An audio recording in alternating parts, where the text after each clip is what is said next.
Most people assume a $650,000 budget around Seattle means leaving King County behind or settling far from the city. The numbers say otherwise. Across Seattle and its suburbs in King, Pierce, and Snohomish counties, and these 5 neighborhoods prove it. The twist here is that the same budget does not buy the same product everywhere. In one place, it points toward a condo, surrounded by brick streets and old Seattle history. In another, it leans more toward a house near a downtown core, a trail, a shoreline, or a rail station. So we are counting down 5 greater Seattle picks, where roughly $650,000 still has a real conversation to start. Number 5. University Place. University Place opens the countdown from Pierce County, near Chambers Bay and the Puget Sound shoreline. Zillow's home value estimates from May 2026 put the typical home value here around $662,420, which is about $12,000 over the $650,000 mark. Walk Score rates the area at 77, so this is not just a low-density suburb with nothing nearby. The appeal is the combination: Pierce County pricing, a recognizable waterfront setting, and access to one of the region's most photographed golf landscapes. What keeps University Place at number 5 is that it is a slightly over-budget pick, not a clean under-budget one. The number still sits close enough to the target to matter, especially when compared with many Seattle side options. But the commute profile changes the farther south you go in the region. This is the kind of pick where the budget comparison is not only about the purchase number, it is also about how much value you place on Puget Sound scenery, local errands, and being closer to Tacoma than Seattle. For this episode, it earns a spot because it shows how Pierce County can stretch the same budget into a very different setting. Number 4. Pioneer Square. Pioneer Square is the in-city wildcard, and it changes the whole conversation. The median here is $610,869, putting it under the $650,000 target, but the product is different.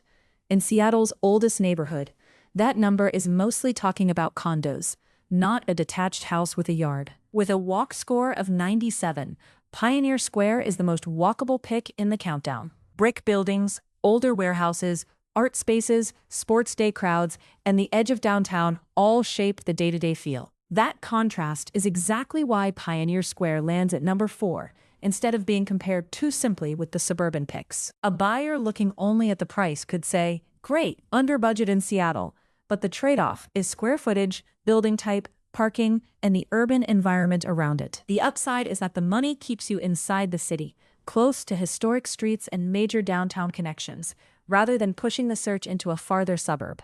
In a 3-county budget comparison, Pioneer Square proves that $650,000 can still keep Seattle itself in the mix, just through a different kind of home. Number 3. Mountlake Terrace. Mountlake Terrace is the Snohomish County entry, and it is the stretch pick of the 5. The median home value comes in at $694,120, roughly $44,000 over the target. So this is not the cleanest fit for a strict $650,000 ceiling. But Mountlake Terrace earns its place because the light rail station changes the regional map. Instead of being just another North End suburb, it now has a rail connection that puts downtown Seattle a train ride away. The walk score here is 59, which tells you the setting is more spread out than the Seattle and Renton picks. That matters because this is not the neighborhood where the numbers are screaming walkability first. The argument for Mountlake Terrace is about access. Snohomish County, a station area future, and a price point that sits close enough to the target to stay relevant, even though it stretches past it.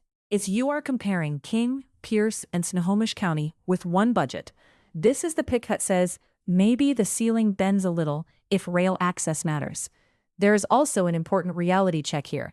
Medians are area estimates, not promises about individual listings. A specific home can land far above or below the neighborhood number, depending on size, condition, building type, and exact location. That is true for every stop, but it is especially important in a stretch pick like Mountlake Terrace. The median says the area belongs in the conversation. The actual search would need tighter filters. Number 2.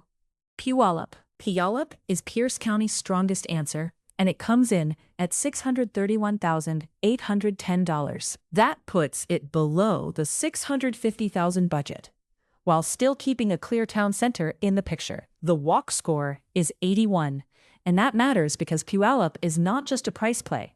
It has a walkable historic downtown, a farmer's market, and the fairgrounds as major anchors. Those pieces give the city a recognizable center, rather than just a collection of subdivisions. This is also where the same budget, different product idea becomes very clear. In Pioneer Square, the number likely points to a condo in Seattle's oldest neighborhood. In Puyallup, the same general budget can point toward a more house-oriented search near a historic downtown. That does not make one better than the other. It makes them different real estate categories.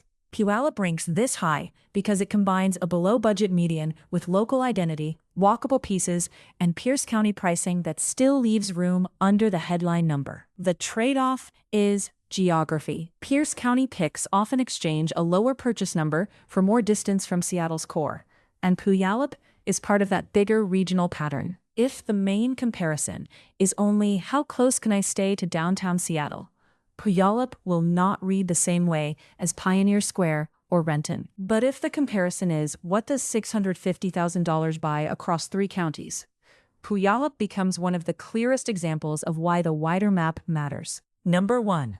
Renton. Renton takes the top spot because it is the strongest balance of budget, county, walkability, and setting. The median home value is $609,558, which is about $40,000 under the $650,000 target. That is the best under-budget cushion. Add a walk score of 95, the Cedar River Trail, and Lake Washington's South Shore, and Renton becomes the value anchor for King County. What makes Renton stand out is that it keeps you in King County without forcing the conversation into only downtown Seattle condos. It has a real city center, trail access, waterfront proximity, and a location that connects to the south end of Lake Washington. For this episode, that combination matters more than any single stat on its own. Renton is not just under the budget. It is under the budget while still giving the search multiple neighborhood textures to work with. It also beats a common assumption about the Seattle area, that King County immediately breaks a $650,000 framework. Renton says, not always. Compared with Mountlake Terrace, it comes in far lower. Compared with Pioneer Square, it is less tied to the condo-only city center model. Compared with the Pierce County picks, it keeps the search closer to the Seattle side of the region. That is why Renton lands at number 1. It gives this budget the most complete all-around case across the 3-county map. The bigger takeaway is that $650,000 does not mean one thing around Seattle. In King County, it can mean Renton's under-budget median or a Pioneer Square condo conversation. In Pierce County, it can mean Puyallup's historic downtown setting or University Place near Puget Sound and Chambers Bay. In Snohomish County, it can mean stretching for Mountlake Terrace and its light rail access. So, the final countdown is University Place, Pioneer Square, Mountlake Terrace, Puyallup, and Renton. Every number in this video is sourced, with links in the description. Which neighborhood would have made your top 5? If this helped you compare the Seattle area, tap like and subscribe. Drop the next budget or county matchup you want covered.